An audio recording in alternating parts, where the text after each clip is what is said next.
చేస్తున్నాను చూడండి. ఇవాళ ఇదొకటి, తెల్ల వంకాయలు కూడా ఉన్నాయి, ఇంకా 4-5. ఇదైతే కొంచెం పెద్దగా అయితే మళ్ళీ తోలు ఎక్కువ లావ్ అయిపోతుంది, అందుకని ఇది హార్వెస్ట్ చేసేసాను ఇవాళ.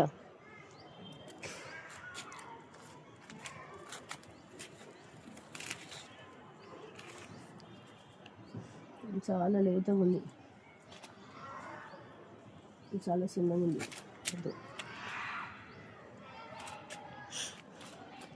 చూడండి, ఇది మర్వం చూడండి, దమనం మర్వం ఏదో అండి దీని పేరు, నాకు తెలుగులో ఏమంటారో. ఇది చూడండి ఎంత బాగా వచ్చిందో. ఇదేం లేదండి, ఇట్లా ప్రూనింగ్ చేసేసేయాలి, చేసేస్తే ఇంకా గుబురు వస్తుంది. ఇట్లా ప్రూనింగ్ చేసేయాలి, మళ్ళీ దాంట్లోనే దుబ్బేసేయాలి, ఇంకా పెద్ద చెట్టు కొంచెం గుబురుగా అయిపోతుంది.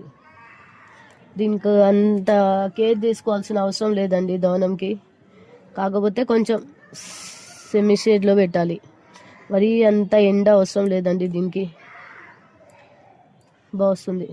ఎండాకాలంలో అయితే కొంచెం జాగ్రత్తగా పెట్టుకోవాలి, ఏదైనా కింద నెట్ సైడ్లో అక్కడ అట్లా పెట్టుకోవాలండి. ఇది ఇట్లా దొబ్బేస్తే ఇంకా వేరే బ్రాంచెస్ వచ్చేస్తాయి దీనికి.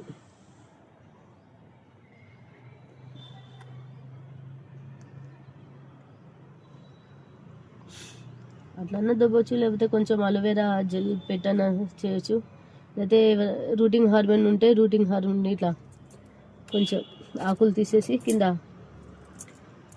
కొన్ని ఆకులు తీసేసి రూటింగ్ హార్మోన్ పెట్టన్నా పెట్టవచ్చు, వచ్చేసేదండి ఇది అంతే. ఇది వచ్చేసింది చూడండి, అట్లనే పెట్టినాను నేను.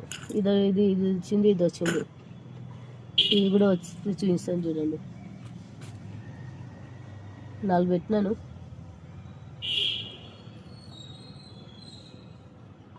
ఇట్లా దొబ్బేయడం అంతే. ఇవి ఉండండి, పూలు ఉన్నాయి, పూలలో అల్లుకోవడానికి పనికొస్తుంది.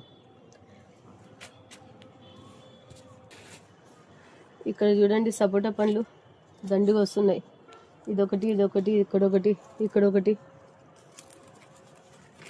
ఇక్కడ ఉన్నాయి. మేతి బీరకాయ చిన్నగా ఉంది, కొంచెం పెద్ద అయిన తర్వాత హార్వెస్ట్ చేస్తాం.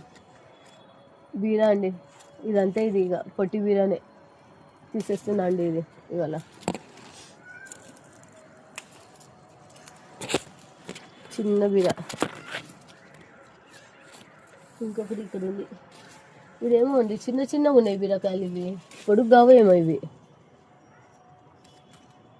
వస్తున్నాయి, ఇంకా పూలు ఉన్నాయి, వస్తున్నాయి.